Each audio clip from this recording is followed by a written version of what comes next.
I want to start with the news about Novo Nordisk saying that a pill version of Ozempic failed to slow the progression of Alzheimer's, because ADRs of Novo down about 6% as we speak.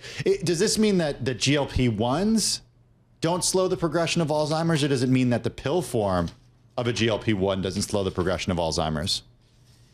Yeah, that's a really good question, Tim. And I think that that's something that we're going to have to see, and Novo's going to have to decide whether they're going to continue doing other studies in this space, looking at maybe Ozempic or Wegovy, the shot versions of these GLP-1 drugs in Alzheimer's. But for now, it's a disappointment to investors who have had a pretty rough year with Novo. I mean, I think that this was sort of one of the last things that people were holding on to with this company that has really had a lot of challenges this year, between CEO turnover and really losing their lead to Eli Lilly. And so this is something that it was a long shot to begin with. I mean, looking at an obesity drug to prevent or slow down the progression of Alzheimer's is not something that is maybe one of the first studies that these companies would run.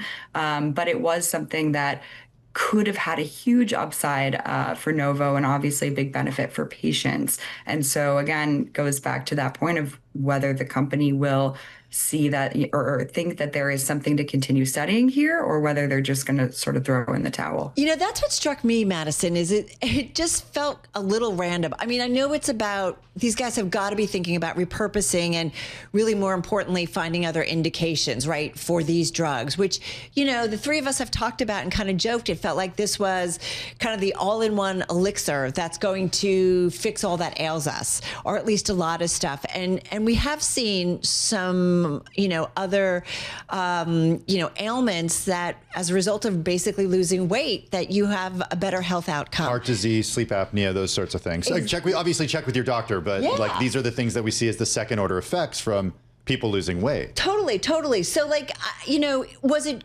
crazy for Novo to do this, or was it random? Because I don't know, it just felt a little odd. Definitely. Yeah. I mean, it is one of those things that these companies are studying these drugs in so many different conditions, some of which you guys just listed, and some of which are related to obesity and, are known to help when you lose weight, that these other health benefits will happen sort of after that.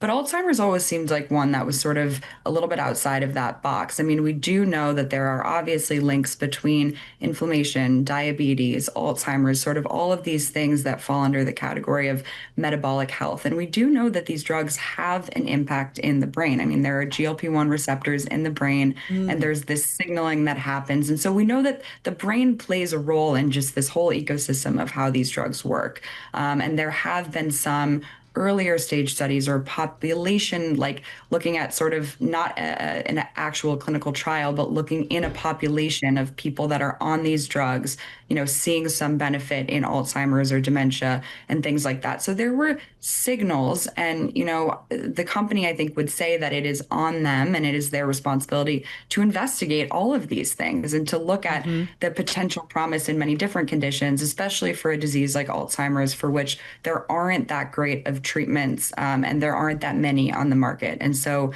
sort of owed it to patients to look into this, even though the signal wasn't super strong.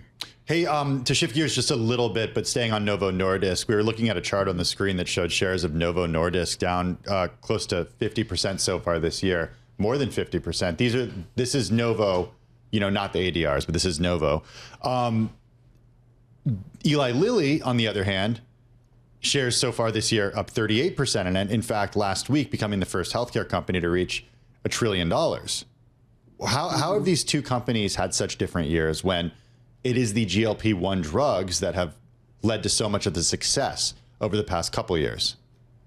Totally. And it's a great question, because it really is at the beginning of this year, at 2025, where their paths really diverged. I mean, if we go back to, I think it was winter 2024, Novo investors were really, really waiting and closely watching for this next generation drug called CagriSema that Novo had really been hyping up, 25% weight loss.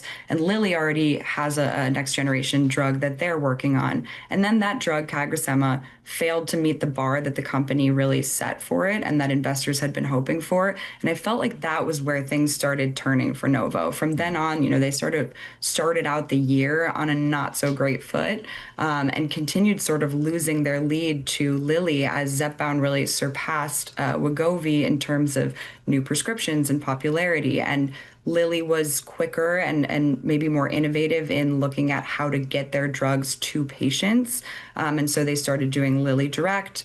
Novo followed suit, several months later. So Lilly was a bit quicker in sort of navigating the challenges with compounding pharmacies, getting their drugs to patients more quickly, looking at how to discount the price of the medications to compete with these compounding pharmacies and telehealth companies a bit too.